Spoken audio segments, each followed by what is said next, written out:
We've known for years that refugees fleeing persecution risk their lives to get to safety here. We have known for years that those people are locked up regardless of the fact that they've committed no offence.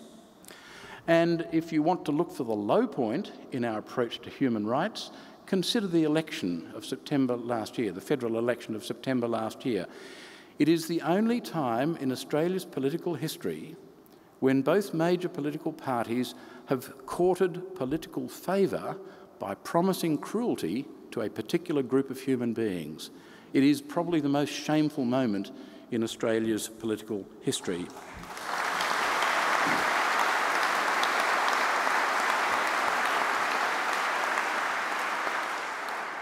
All of these things are impossible to square with the idea that we all believe that human rights are important. And unfortunately, I think the only explanation that enables you to understand the facts is that whilst most Australians would say they think human rights matter, what they really mean is that their own human rights matter, and the human rights of their family and friends and neighbours matter. But for those other people, the people at the margins, the people they're frightened of, the people they don't understand, their human rights don't matter in quite the same way because they're not really human in quite the same way. And that is not only profoundly wrong, it's profoundly dangerous. And what I think many Australians do not understand, and most Australian politicians do not understand, is that you don't have human rights because you're white or pleasant or Christian or rich, but because you're human. And until we get that, we will not understand human rights in this country.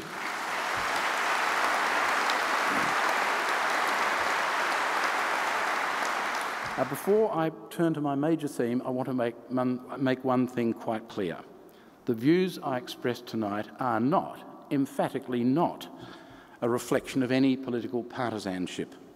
I don't adhere to any political party, although some of my critics think that I do. While I hesitate to say it on the day of Gough Whitlam's profoundly moving memorial service, I have to confess I didn't vote for him when I had the opportunity, but I did admire him, and my admiration for Gough Whitlam grew over the years as the memory of his administrative shortcomings was progressively overshadowed by the scope of his vision. And I can say, I think without the burden of partisan connection, that Whitlam was a colossus. But a survey of today's political landscape shows that we're led by midgets. And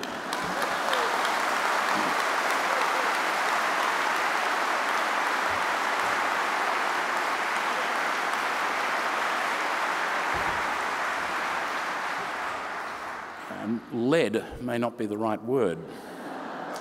We haven't seen a political leader in this country for decades. Now,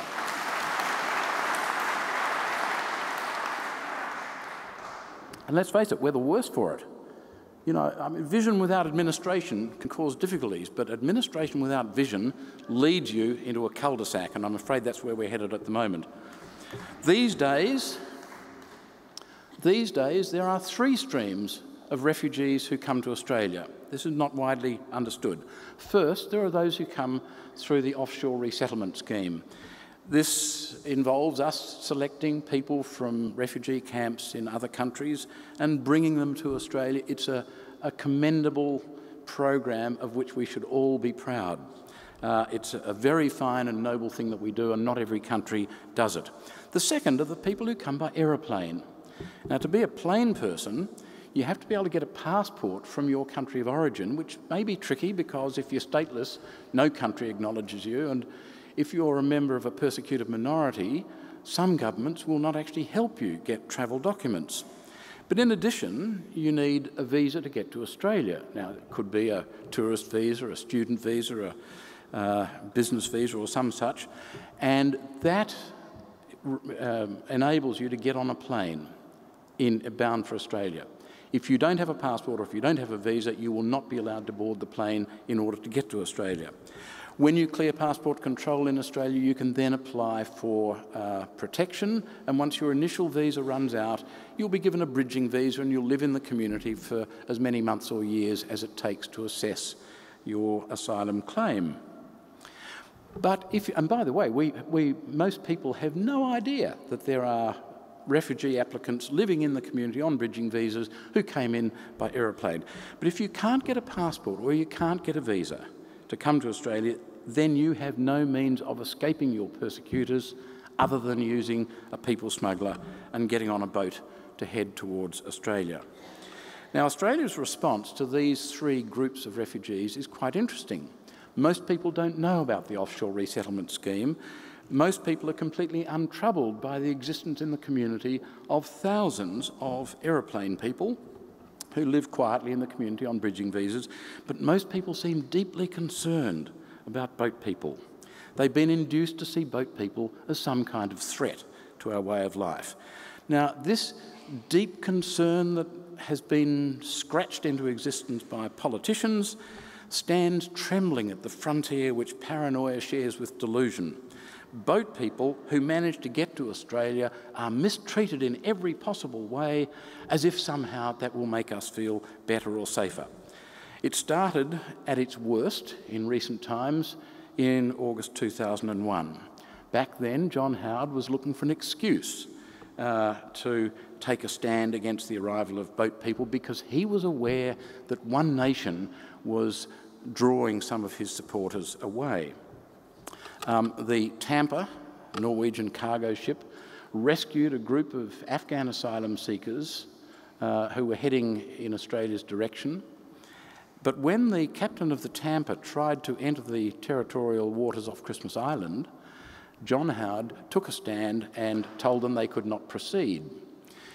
When eventually the captain of the Tampa defied Howard and entered Australian territorial waters off Christmas Island, Howard sent the SAS out, who took command of the bridge at gunpoint. When he went into the Parliament later to explain his stance on Tampa, he was approached in the lobby by Jackie Kelly, who was then a member of the Liberal Party and who held a Western Sydney seat.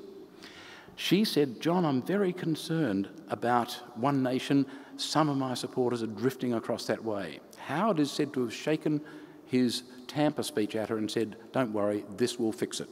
It was an explicitly political reaction. Now, it was an accident of history that the Tampa episode happened in late August, early September 2001. The judgment of Justice North in the federal court at first instance was handed down at 2:15 p.m. Melbourne time on the 11th of September 2001. It was not a good day to win a case, although it was a win of sorts. It was interesting with hindsight to reflect on the fact that there had never been a hint during the running of the trial in front of Justice North, never a hint that any of the people rescued by the Tampa might be terrorists. But after September 11, everything changed. And in the appeal to the full federal court, which happened on 13th of September from memory, the suggestion was floated that some of the people rescued by Tampa might be terrorists. Because then, in the wake of September 11, we didn't have Muslims, we only had Muslim terrorists. And we didn't have boat people, we only had Muslim boat people, and they were potential terrorists. And the whole stage was set for the poisoning of the public mind about boat people. The Pacific Solution was set up at the same time, in fact, during the running of the Tampa case. And then, of course, it faded away because the boats had stopped coming. And by the time Kevin Rudd became the Prime Minister in late 2007, there were virtually no refugee boats arriving in Australia at all. And while it's true that in the middle of 2008, Rudd's government introduced sweeping reforms to the treatment of boat people, it's hard in retrospect not to see that as a cynical nod towards those of us who thought that mistreating asylum seekers was a bad idea. Because at the time, the boats weren't coming, and all his reforms amounted to was this: we promise to treat you well as long as you don't come here. Now, sometime later, in I think late 2009 from memory, Tony Abbott took over leadership of the coalition, and he started criticising Rudd because some refugee boats had started coming. Rudd changed his stance dramatically and launched a ferocious attack on people smugglers. Apparently, he had forgotten that his moral hero, Dietrich Bonhoeffer, was also a people smuggler. Now, while it's true that refugee boats had started arriving again, and it's true that boat people arrived during the Rudd-Gillard-Rudd prime ministerships, it's a quite separate question whether we should be concerned about the arrival of boat people. After all, more than 90% of them over the last 15 or so years have been assessed by us as genuine refugees legally entitled to protection. Now, it's not hard to make the argument that we are improved as a country if we can treat people decently who have the courage and the initiative to risk their lives seeking to get to a place of safety.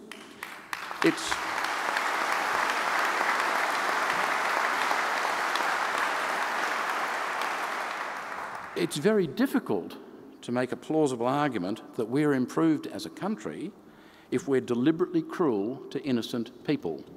And yet, that is the point of the Stop the Boats mantra. Stop the Boats is one of those three-word slogans which seems to have taken the country by storm and is now seen as an objective which is intrinsically good in itself. The argument has never been made to explain why it's a good thing to keep boat people away. One argument that's put forward is, well, look, they might drown if they try to come here, and it's true. 1 or 2% of boat people do drown. But the argument never stops to acknowledge the fact that if they don't run for their lives, if they stay back and face the Taliban, if they're killed by the Taliban or the Rajapaksa government or whatever other government is persecuting them, they're just as dead as if they drowned.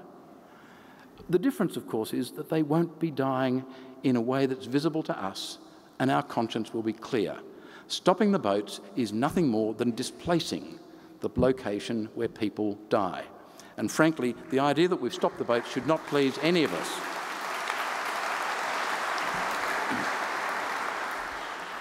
What the people should recognise who chant the mantra, stop the boats, what they should recognise is that the very people who get here as boat people have the courage and the initiative to make a run for it, to try and escape persecution and risk their lives in the process. And furthermore, those people are fleeing the same extremists we're fighting in the Middle East.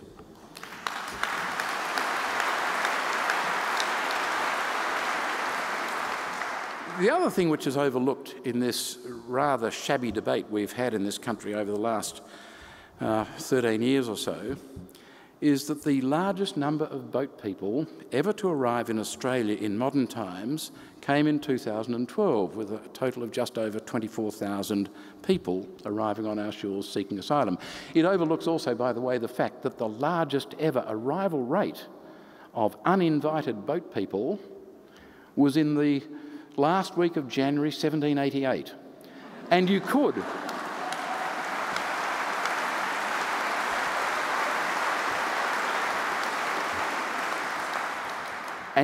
without distorting the truth, have referred to a number of them as illegals.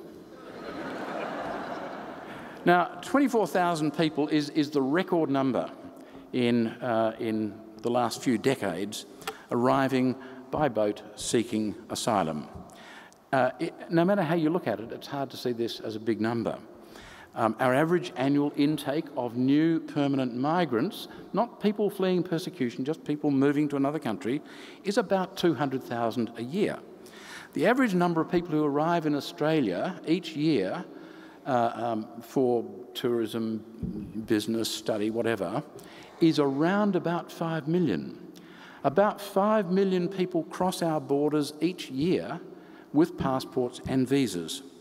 Now, these comparisons are important because when you think about it, the politicians used to worry about border control. Well, if 5 million people come into Australia each year with visas and 24,000 get through without visas, that's a failure of border control of less than 0.5%. And I'm still young enough to remember that at school, a score of 99.5% was regarded as quite good. But the coalition persisted in calling boat people illegals and queue jumpers, language which started in the immediate aftermath of Tampa. When it won office in September 2013, the incoming coalition government changed the department's name to the Department of Immigration and Border Protection. And the obvious dog whistle message of that was that these people are criminals from whom we need to be protected.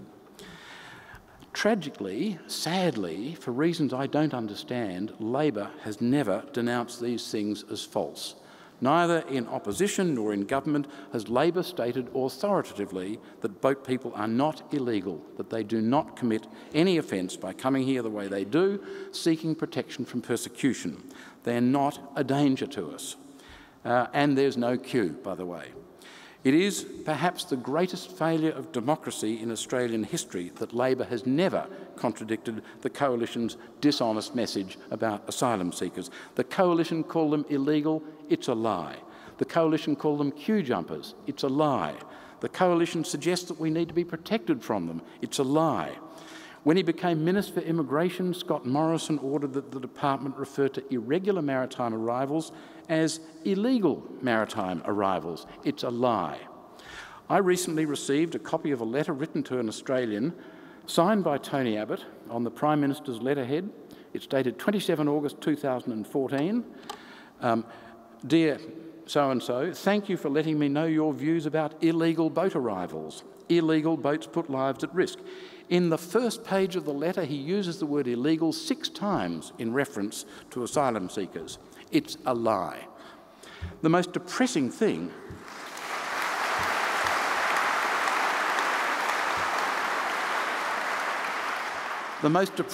about this is that so much of the country has been seduced into thinking these people are criminals, we need to be protected from them, and any sort of cruelty to them is justifiable.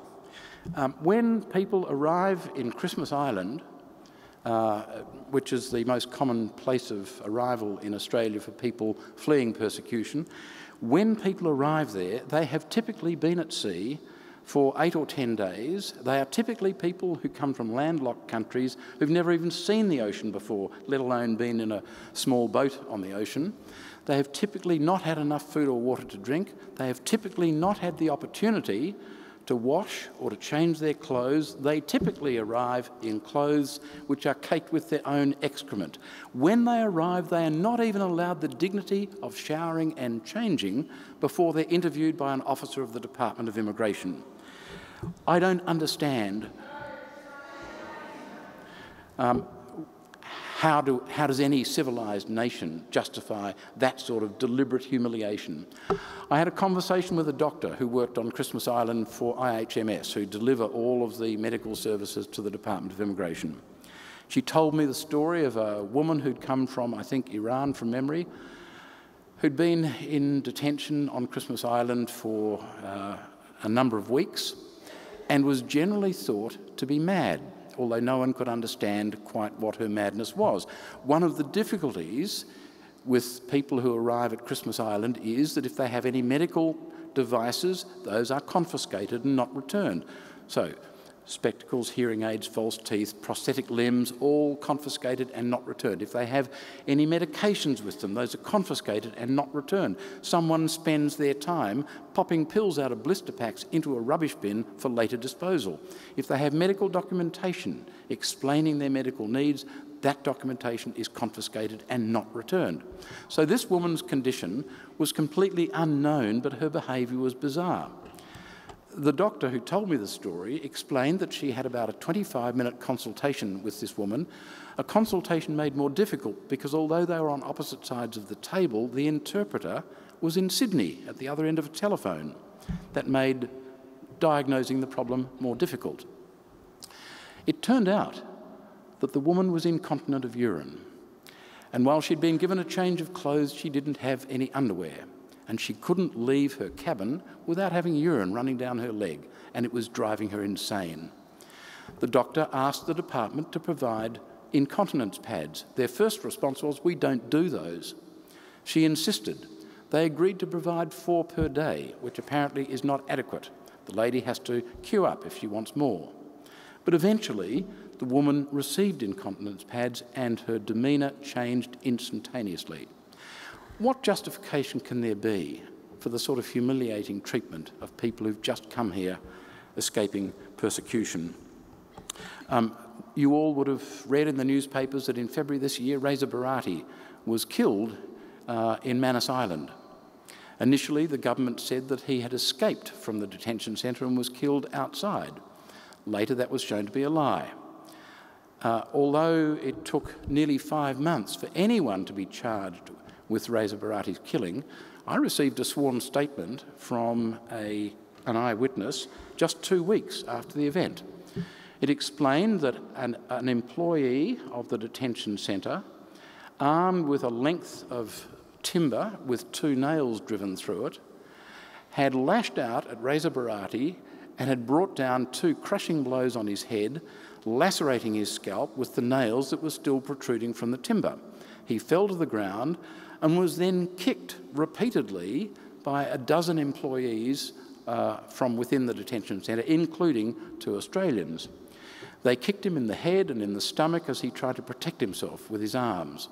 And then another employee of the detention centre got a rock and brought it down on Reza Barati's head with such ferocity that it killed him.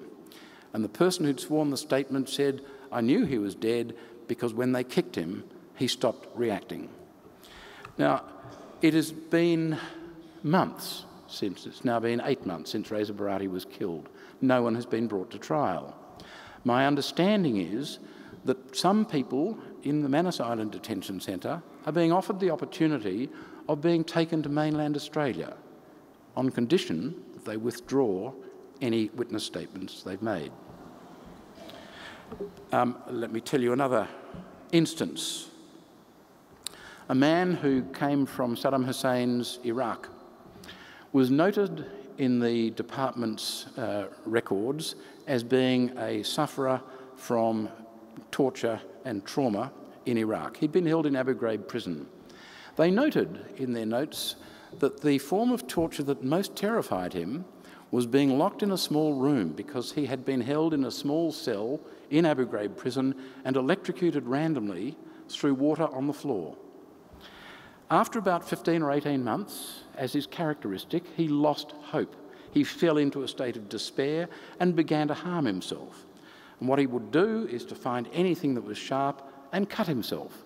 The Department of Immigration would then treat him with Panadol, which is the universal cure, and solitary confinement in a small cell. That didn't improve things. He'd get out, he'd cut himself again, they'd give him Panadol and put him back into a small cell. This went on for 5 years. And eventually,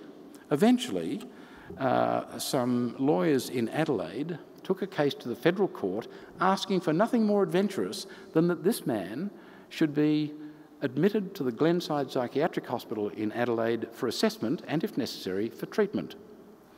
The department resisted the application and they fought it out for 2 weeks. Eventually, the judge made it clear that this man and some others should be admitted to Glenside for assessment and, if necessary, treatment. And on arrival at Glenside, this man was examined physically and mentally. On physical examination, they found he had 10 metres of scarring on his body from self-harm inflicted in the detention centre. And this was a person who the department thought needed nothing more than Panadol. The sad truth of the position we've reached in this country is that just as a person's character is judged by their conduct, so a country's character is judged by its conduct.